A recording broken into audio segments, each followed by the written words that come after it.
Well,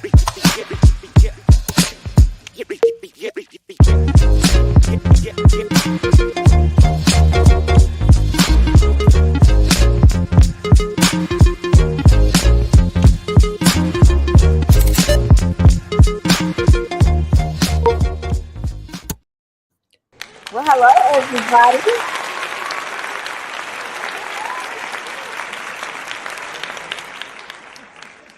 Hey, everybody. This is Step The Educator, and welcome to another episode of Essential Pedagogy Podcast. I'm so excited to be here tonight. I'm always excited because, I like to talk, y'all. But I just want to let you guys know that it's always my hope that as a result of listening to this podcast, that people within our profession and outside of our profession grow in compassion for one another by being exposed to more nuanced information about the educational system in America, and especially I'm in Texas. So just wanted to give you guys like insight that a lot of people don't know about education, and just bring special people in my life and across education to talk to you guys more about what we deal with and the way we see the world and how we move through the world. So I have a special guest. His name is Daryl Williams, and I am so excited to Williams Jr. Okay. I'm Yeah, so you can put all of it on there. Darrell Williams Jr., all of it. yeah, all of it. He is such an inspiration. I saw a video of his come across because I'm all education stuff that come across my social media. And I saw one of his videos and I reached out to him and I was like, hey, not trying to get somebody on my show, just saying, hey, I'm so happy to see an African-American educator. Mm-hmm. And you don't see African-American men educators much in our industry, or just men.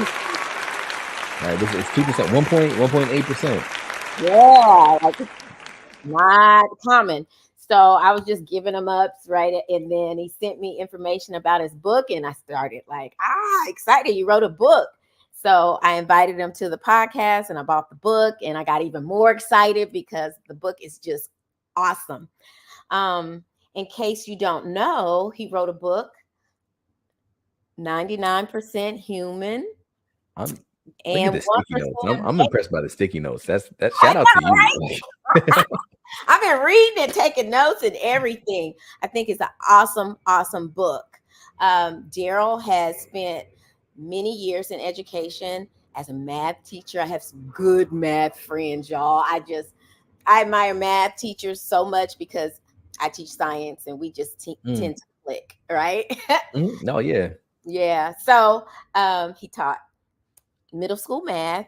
I like that because middle school is so unique.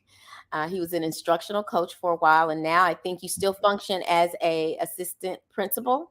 Yep. Just got home about 2 hours ago for my championship game. I don't even know if we won yet because I had to leave early. Oh my gosh. Well, thank you so much for making time. I know time is precious to you, especially as an assistant principal. That's one reason why I did not choose to go that route, because all the time after school, a lot of people don't know that, but you got to spend a It's lot a of lot. time at school. Yeah. And we're a K-8, so we're spread pretty wide among all the things that we have to do. So yeah, it's a lot. Excellent. That's awesome. And that's a unique niche. That K-8. Oh yeah. It's interesting. You have the DuckTales and Bubbles to I might have some vapors in the bathroom. Yeah. So we have it broken down between K4 is downstairs and 5-8 is upstairs. So we always call them upstairs problems and downstairs problems. And they're completely different. Like them upstairs problems that's a different world up there. Yeah. Oh wow, that's dope. But I want to talk to you a little bit about your book. Mm-hmm. Today's podcast is called Hope for the Future, because I feel like this book made me want to go to my Bible and be like, what? Well, Not the Bible. you know, and was like, wow, well, this is giving me a little bit of hope Hmm. here on earth, right? So, right away, I knew you were a believer, and Hmm. I was thankful to. I got little whiffs of it, even though you did not just put in there like, "Hey, I go to church. I'm an avid church goer." But I mean, there were things like, giving from a full cup and not an empty cup. Yeah, Like, yeah, there were just some cornerstone sayings you had in there that just made me. I was like, I bet she's a believer. And then I yeah. saw Because more. because it's my story. It's my story of transformation from starting as a terrible teacher and transitioning to a two-time teacher of the year. And I can't tell my story without talking about my beliefs and ideologies of how I got to where I am and how I made it over, right? So that's it's weaved in there all throughout. Yes, I love the fact that you have quotes all throughout your book. Hmm. You have QR codes that make you become more interactive and Yeah. help you to solidify your learning or in just self-reflection. I love it. I love it a Hmm. lot. It's an easy read. It just made my heart warm. I'm just excited. Just excited. Golly, it gives you ways to avoid being overwhelmed, which I Yeah. feel like that's very important to every educator. Huge, huge. Yeah. Talk to me more about like, I know what kind of led you to write this book, Hmm. but just more personal information about what made you say, "Hey, I need to sit down and write a book about getting educators to the next level of excellence." Yeah. The book was put onto me by somebody else. I don't regret it, but it wasn't my idea. It Okay. wasn't my idea at all. But I mean, I think I would have to go back to about 2021 when I started sharing content and teacher tips and things like that. When that's kind of when I started the whole business and started my YouTube channel and sharing content online. But really, because that's when I was transitioning from instructional coach to assistant principal. And what I noticed was as I was coaching others, so many people were struggling with the things that I used to struggle with. And it was giving me flashbacks. And I was like, oh man, I can't stand this. And Yeah. it's crazy because literally today we had a guest speaker come and talk to our students, and he was asking them, what do you define passion as? And a lot of people said that passion is what they love. And then he said, well, I want to push you. I think that passion is actually driven by what you hate. And it was like, what do you mean? He said, a lot of times our passion is based on like the trauma that we've experienced or the things that we've been through, the things that we hate that we don't want anybody else to have to go through. So we're passionate about doing something about it. And Mhm. that's what I figured out. My passion, like I hated struggling as a new teacher. Right? And that wasn't me. That was Reggie Key. I'm gonna give him his credit. He came to the school today. Phenomenal speaker. And it just really made me think. So I was really passionate about helping other younger teachers because I hated struggling as a young teacher. So that's when I just turned on the camera and started recording content. But to answer the book portion of it, my coach, because we should always have coaches that kind of help us get to the next level. He Mhm. was like, you have a lot of videos, you have a lot of content, you got TikToks, you have YouTube. That's cool. And you're growing a following. That's amazing. But what we need to do or what you can do is put that into a book because that's going to be more receptive for teachers. So even like I didn't know that that's how we kind of connected, Steph. But even what you were saying, you saw a video, and videos are cool. Like you spend 30 seconds with me, maybe a minute and a half, maybe you watch a couple of videos. But then once you find out there's a book, you binged hours of that content. You see what I'm saying? Like you Yeah. binged hours of that book, and you really were able to do a deep dive and really internalize the information. So he was saying you already have the content within you. We just have to put it in a different medium, not just these videos, but now let's take those videos and make it a book. So we made a book, a course, and we have the videos as well. Awesome. Awesome. Yeah, I really feel like since I am a book reader, everybody isn't. I Yeah. realize that I'm a book reader, that resonated with me. And since I'm an educator, I've like educated people write things down. Yeah. you know, Yeah. uh, we write things down. And so I'm like, no, this is good. This is interesting. So I really Mhm. enjoyed the book. I really did. And I'm so happy you wrote it. I'm going to recommend it to everybody I know, and I mean everybody. I've already sent the cover to some people. That's Um, awesome. And That's amazing. We just want to expand the impact as far as possible, and similar to like districts would really be on board with like getting books for book studies for their teachers or for schools rather than just forwarding YouTube videos. So that's Yeah, another reason why. yeah, this is really dope. What really resonated with me, and I know there's some great content in this book, but what really resonated with me is in chapter 6, you named that chapter your differences are not your deficiencies. Right. And I can't pinpoint the year I realized that. Um, but I did at one point in my teaching style shifted.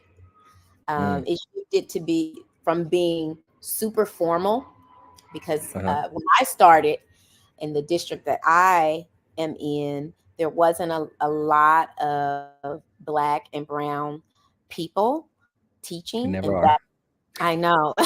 and um, and I had Black teachers growing up, but Mhm. I I don't know. It's just that I think there were generations or times where people shifted from education, or Black and brown people shifted from education because maybe it wasn't Mhm.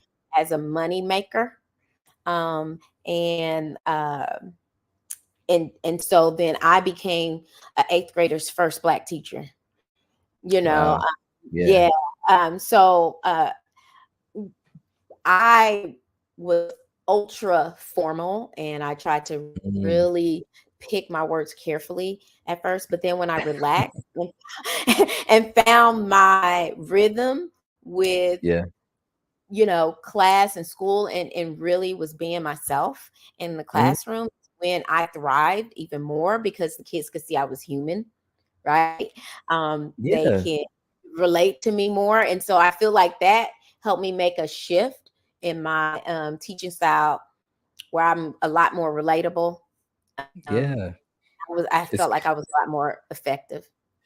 It's crazy because that we have a very similar story. Like that was me. I'm like, I have to come in as this person. I used to like wear fake glasses and I used to wear a blazer. Like I have to come in as this guy to connect with students. But we don't similarities is what allows us to connect, but differences allow us to impact. And that I think that's the quote that you were pulling out from that chapter. And I think when we allow our differences to live, that's when we can make a difference in somebody else's life, because the differences are the things that you do that are unique that nobody else can tap into but you. But a lot of times that's the things that we hide instead of highlight. So I think it's Yes. cool that you found it at some point and said, let me just be Steph, right? And then that's how you're able to make an impact. Yes. I feel like that was a great thing to highlight in the book. I think a lot, if people would learn that earlier, or teachers that learn that earlier on in their Yep. career, I mean, it makes a huge difference. Hmm. And then it leads to run your race, which is really, really, really good. You got to run your own race. Close your Your door, race. your thing, not worry about what the outsiders are doing. Yeah. And it's crazy because I think because that definitely came from literally on the track, because I coach track as well, which I love. And that that literally came on the track where I mean there's multiple different types of races. There's either you run a mile, you running 100 meter. That's completely different That's different, strategy. different than a Completely quarter. different. I used to run the quarters. Oh, okay. See, I wasn't a 400 runner. I was a long distance guy. So I did the 800, the 1,000, and the mile. That was that was me. But I didn't train with the sprinters, right? I didn't train with the long jumpers. I didn't train with the shot putters. So it's the same thing. Sometimes we're running a sprint, but we're emulating those teachers that are running a mile. And it's like, man, I just wish I could do things just like him or her. And you're not even called to do that. Like that's not not even your race. So Yeah. identifying what your race is and then having the ability to run your race. That's how you're gonna make the impact. I agree. I agree 100%. In chapter 12, you were talking about fantasy versus reality. Hmm. I want to talk about that a little bit more. Why did you put that into the book? Um, and what did you want the impact to be from that chapter? Because ooh, let's it just hit me and I'm gonna go it hit me and I'm gonna go with it. Because Okay. so they say a lot of people get divorced. This isn't in the book, but they say a lot of people get divorced. If you look at the reason for divorce, It's not just synthesized down to just finances or communication. The overarching reason why people get divorced is because there was unmet expectations. Whatever that expectation was, whether it wasn't finances or communications or intimacy, whatever it was, the expectations weren't being met. That's why the two decided to part. And the same thing can be said, I think, about with like education and teachers that decide to part ways with it. Because when there's an expectation that this is going to be the reality, and now that's not matching, because the expectation is not being met, now I'm going to go do something else. So what I wanted to do is really kind of give a clear expectation, a clear reality. This is your reality. It's not a fantasy. It's the reality. So the fantasy that a lot of people fall into is that things are going to look a particular way. For example, we're going to set these goals and we're going to reach them. And sometimes it's not an internal fantasy. Sometimes a fantasy is set by like the decision makers. Like, we're gonna set goals this way. We're gonna pretend like the pandemic didn't happen and students aren't 2 years behind, and we're just gonna keep on pushing them on, right? Like, we're gonna set this fantasy that students are all coming in on the same grade level, that students are not gonna be diagnosed with ADHD and they can sit in their seats and listen. Like, we're gonna have this fantasy that everything is perfect, right? And that we can stick to the pacing guide and spend a day and a half on this lesson and just move on. And sometimes the fantasy was painted, and because we get locked into the fantasy, when our reality doesn't meet that fantasy, then we feel like this isn't what I signed up for and I need to leave. Yeah, you feel defeated. Yeah. Because you're up against unrealistic expectations. Yeah. So what I wanted to do was to call out the fantasies, but then really name your reality and help you to fall in love with the reality of the situation. Because when you have realistic expectations and understand that this is my reality, some students are going to be behind. I'm going to have to differentiate. Some students are going to need this from me. I'm going to have to show up in that way. When you realize that this is the reality, but this is what I get to do, the impact that I get to make, like the difference I get to make on this world, then that's a mindset shift.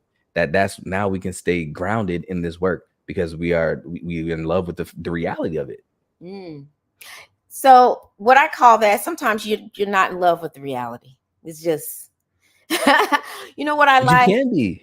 I understand, but I'm not always in love with it. I will say this though.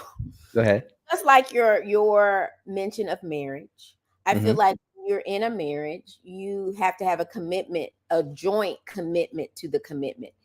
I may not like you. You may not like me all the time, or you may not be happy with me, or I may not meet all your expectations, and you may not meet all my expectations, but I have a commitment to the commitment. So, so every one foot in front of the other, I have a commitment to do this, and it may not look great right now, but I have a commitment to the commitment. Yeah, right? There's definitely going to be, 100%. There's definitely going to be those moments, but you're still in love with the spouse, know, even though, like you said, I still am highly passionate about education. So you're right. Every day. Yeah. So even though the reality is not perfect, and that's the difference. It's not the perfection, right? It's the fact that it's reality, that it is flawed, that there are some days that you like more than others, that there's some moments that are great and some that are not. But the reality of it, when you look at it holistically at everything, like, I love this thing, flaws and all. Yeah. Okay. I like that very good. I like that. I like that. I love the fact. I mean, I feel like this whole book is therapy. I just really. Yeah. I feel like it's therapy. Your chapter 13 says you are enough. Yep. I feel like that's therapy because a lot of people inside and outside of education struggle with understanding whether they are enough. No matter how much people on the outside try to portray to other people that, they're great by whatever they're flossing or wearing or, doing. I feel like a lot of people struggle with whether they are enough. And so that translates into the classroom. Yeah. So talk to me about that. Why did you put that in the book? For the exact reason that you mentioned. Not enough people realize that they are enough. They consistently strive to be better or different, when the reality is who you were made to be is exactly who somebody else needs to see. Just who you are. exactly who somebody else needs, and the connection that only you can make. There are things that each of us have access to that literally nobody else on this world can. That's where the title 99% of human, 1% amazing comes from. We are literally fundamentally at our core, based in our DNA, we are literally 99% the same. You can look it up. Our DNA, all humans' DNA is 99% the same. There's 1% that is different, less than 1% that is different, that differentiates us from every other human that's on this planet. Which what I like to believe, like since we went biblical, let's get biblical, right? I believe that God is an intentional God. If he wanted it to make us, if he wanted to make us all different, he would have. We would be 1% similar, 99% different. But he said, I'm going to give you just one little 1%, something real unique about you that's going to leave this impact that only you can make. And because that is inside of you, you are enough, like just who you are. What I wanted to help teachers be able to do through this book is to match their unique gifts and talents that only they have with best practices. Because I believe that once you fuse the two, that's when you can lead to immense impact, right? So Absolutely. you already are enough in yourself. Now, let me go ahead and give you some strategies that can help you have immense impact. Okay. You talk about in your book transitioning from instructional coach to assistant principal. Yeah. Do you feel like that your gifts are more used is being an assistant principal or instructional coach? I make sure that my gifts are used wherever I am. If I had to choose a particular role, if I had to choose a particular role, I think innately, like on paper, instructional coach is more in line with what I bring to the table. Now, I make it work in the assistant principal role, but I think on paper, I go with the instructional coach. The reason why is because the instructional coach is more focused on instructional coaching, like focus Yeah. on instruction, focus on coaching. I'm in there with teachers and helping to implement best practices, which is what I do. And then with the assistant principal, there's that as well as so many other things, which I always like to say, like after school games and busing logistics and parent conferences and things that I still do well with, but it takes me away from that one-on-one time and that coaching with the teachers. So that percentage is smaller. So that's why I say it just service level instructional coach. Yeah, but I think your impact is here with the instructional coach, right? Like I think that is going to be covering this in the future. You're going to Yeah. have a lot of great things coming from that book. I promise you. Um, Let's see. I have a couple of questions I like to ask everybody. Yeah. So, what do you think the world needs more of today? I think the world needs more great teachers. Yeah, And I say, nah, for we real. don't have enough of those. No. And when I say great, so I always say that good teachers teach subjects and great teachers teach students. Mhm. So when I say great, I'm really being intentional with the word great because there's a difference between good and great. Good teachers are going to show up. Good teachers are going to do the job, clock in, clock out, teach the subject, and move on, which is fine. And I think we need good teachers as well. Mhm. But great teachers are going to go above and beyond the extra mile, and they're going to teach students, like give students the things that they need in order to be successful human beings. And I was just having a conversation with somebody about this the other day, and they were saying, "Well, that's not my job. That's the parents' job. Like the parents are supposed to raise them. I'm here to teach them." And I was like, "Oh, okay, like that's good. That's what good teachers do." Mhm. But the reality of the situation is some people are still coming with those deficiencies, whether parents are not teaching them because they don't want to, because they don't know how, or because of some other reason. Fact of the matter is, kids are growing up not being nurtured the whole child. Like Oh, maybe they'll get content, right? But they don't have the character development. They don't have those soft skills. They don't have behavior, right? And good teachers, they're just going to focus on the standards. But great teachers are going to go above and beyond and make sure that they impact the whole child. And I think if we have more great teachers in the world, then we'd have more great humans, and the world will be a better place. yeah. I have, even though sometimes I resent this part of my job, but I feel like I've shifted a little bit more than I ever have before Hmm. into a from just teaching a student to teaching their parents a little bit. Ooh, that's different. That's tough. Yeah, it is tough. Having difficult conversations about, you know, your child is tardy. It's like the 60th time. I need to talk to you about that. Well, he need to be here. You need to be there on time. And I'm like, well, your child tells me this. Well, Yeah. I'm gonna have to talk to him after, when he gets home from school. I said, no, you don't have to do that now. I'm gonna bring him into the hallway so we can talk. Mm. And we've had to have hard conversations. Like the son's like, no, Dad, you get me here at 8:15 every day. I'm sorry. Like he had Dang. Not so throwing the parents under the bus. well, the parent was trying to throw the kid under the Yeah, bus. true, So I true. had to bring it all out to the surface. Who's really telling the truth, right? I knew the child was telling the truth. I knew the Mhm. child wanted to be there. So, and tell you the truth, somebody late to first period 60 times, you know, Mm. Yeah, between now that's and the not the beginning kid. of the year, that's not the kid. That is the parent. And so, I mean, I made an impact because now the child is late for school. Isn't late for school, but I'm having to Mm. have these conversations more and more. Yeah, Like, and you have to do that sometimes. yeah, But that's what I'm talking about when I say great teachers, because that was a great act by you. Whereas a good teacher would just, follow whatever consequence system. So let me just write it up or whatever. That kid is late 60 times. But a great teacher recognizes, no, you can't just not prioritize punctuality, like beyond just this classroom. So yeah, by you having that conversation, now you're growing within him that transferable skill, that soft skill, that punctuality matters, right? yeah. So I mean, that's just one of the things that I don't know if I'm a great teacher, but I'm feeling like You I'm being probably are. You probably are. pulled, pulled to do that more and more, and it makes me feel uncomfortable. But I'm like, something gotta give, like something gotta happen, right? I gotta. God, I feel like I'm going to war sometimes. I'm like, something. I'm tired of this. I gotta figure out how I'm gonna make this change, and it may yeah. not be something that, um, on a wide scale, that administration is able Hmm. to deal with or handle or whatever, Hmm. or have the impact that a teacher would.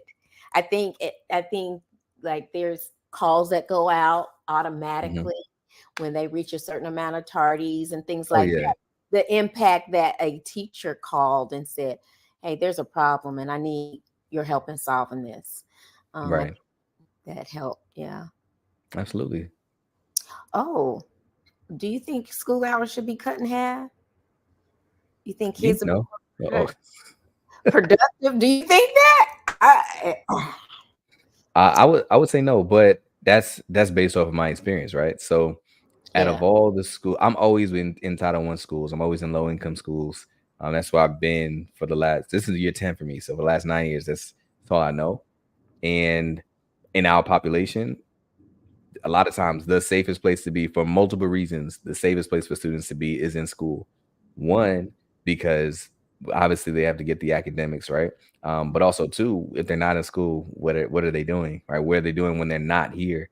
And also parents are working. Parents have stuff to do as well. So when if the students go home at noon, a lot of times I don't know who would even be watching them. There are some other communities in which there will be maybe a parent at home, during the daytime, but yeah, based off my experience, I definitely think that the amount of time we spend in school is sufficient. oh, and there's statistics that say that child abuse went up over the pandemic when they were. That is true. My wife is a social worker, and yeah, so she was working she was working during the pandemic as well, obviously. But yeah, when we talking about the home visits that she was doing, bruises, skyrocket. Yeah, absolutely. That is insane, but I'm not going to say anything about how they're safer in public schools than they're in their own homes. But anyway, um, um, we are running low on time, and I knew we would because I just knew we would have so much to talk about. But I want to talk about the greatest lesson you've learned from someone, Mm. the greatest lesson someone has learned from you, you think? All right, let me go with the greatest lesson that somebody's learned from me. And somebody shared this with me recently, and It's tough for me to quantify things like greatest and favorite. I even when people ask me my favorite artist, it changes day to day. Sometimes it's Jonathan McReynolds, sometimes it's Burna Boy. You know, like I'm like it depends. It might be Usher right now. I don't know, but so favorite greatest is tough, but definitely somebody shared with me recently. She was one of my mentees, and she said the biggest thing was kind of what I just mentioned earlier was helping her realize how not to be the next best version of anybody else, but how to be the very best version of herself and make the impact that only she can.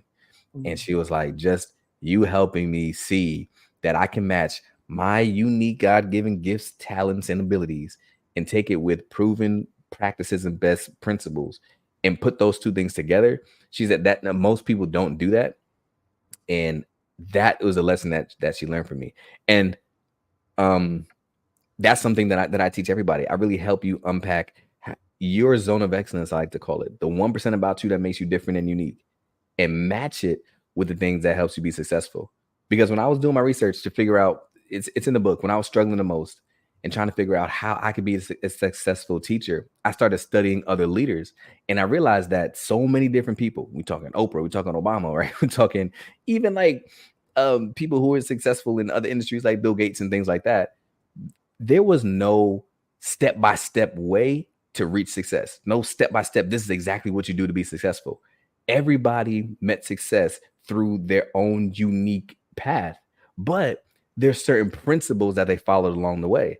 So I was like, oh, boom, that's the nugget for me. The unlock was there are principles, but you take the principles and you sprinkle your own little uniqueness, your own little amazing, right? And do it your own way. And that's what's going to lead to success. And that's what I help people understand how to do. And she was like, yeah, that was an unlock for her. And that's what she says the greatest thing I could have taught her. Okay, good. So, what's the greatest lesson you've learned? I'm going to keep it brief and I'm going to go with the one I mentioned earlier today. And I'm not going to say it's the greatest. Sorry if this isn't answering the question. I'm going to say it's the most recent. But because that really, when he was speaking to the students today, Dr. Key, when he was speaking to the students today, it really made me think, man, what am I passionate about? He said, your genius is your passion plus your talent and your purpose. He said, at the intersection of your passion, your talent, and your purpose is your genius. And he's like, so the passion is the thing that you hate. Like, what is burning on your heart that you say, I can't stand this? Is it homelessness? Is it when people are not treated fairly? For me, it's when people are forced to live a life that they settle for. Like they just live in paycheck to paycheck, or they're just doing this thing because they have to, because they don't have the choice or the option to do something else. That's a pain point for me. So he said, your pain point is alludes to your passion, and then you meet that with your talents, which what I like to say is your unique gifts and talents, right? And then you add your purpose to it, like the thing that you are passionate about, that you can do something about, and at the intersection of those three things, oh yeah, that's your genius. That's the thing that only you have access to. So I was like, man, he gave me that today, and I was like, yeah, I'm gonna find out what my genius is, and we're gonna make this impact. Awesome. Awesome, awesome, awesome. Well, guys, I feel like this book is packed with so much professional development. I think it is an awesome read. I think it is, it's just, it's touching and I love it. And I'm going to let everybody know about it. I think the question that was on the screen is that is the book also audible on Audible or in an That's audible form? It's not yet, but I tell you, if you go to the book link now, that 1%amazing.com/ get my book, which might have been coming up on the screen or in the show notes or something. If you go to that link, it'll help me get your email address so I can let you know when the audiobook is available, because right now it's not, but I am going to record it. I just got to, maybe I got to take a day off or something, just sit down for about 6, Time. 7 hours, 6, 7 hours, and just read through the whole book. But I just haven't recorded it yet, but I will do an audiobook this year. Oh, that's good. Good, good. I am not going to keep you very long because I know you had a long day as an administrator. Tell your wife thank you so much for sharing you this evening. Uh, Absolutely. is there any parting words you want to tell everybody before we go? I always tell everybody the same thing, right? Although you are 99% a human, you are 1% amazing. who you were made to be is exactly who somebody else needs to see. So don't hide that, but highlight it. And when we do that, we can make the impact that only you can make, and we can help as many children as possible be able to live the life that they choose and not the life they're forced to settle for. So I appreciate you doing what you do and keep doing it. Thank you so very much. Absolutely, absolutely. Remember, everybody, we are on first and third Thursdays, Essential Pedagogy. My wonderful producer, Kesha, I really appreciate you. And I just want to invite you guys to the next show, the first Thursday of March. The third Thursday of March, I'll be back in town because I'm taking a vacay the second week of We need that. March. We need it. Taking a vacay, yay! And I want everybody to tune in, guys. I got so many surprises that's coming up. I'm hoping to get my own YouTube channel and get it right. Like, it's not gonna be perfect, but it's gonna be out there soon. So thank you so much, Daryl. I really appreciate you. I wish all the success for this book in the future. I don't even have to wish it because I know it's going to happen. It's there. Let's do it. It's there. And your heart is right. And I really appreciate you. Thank you so much. I appreciate you, Steph. Thanks. All right. Thank you so much, everybody. And I'll see you in 2 weeks, Thursday.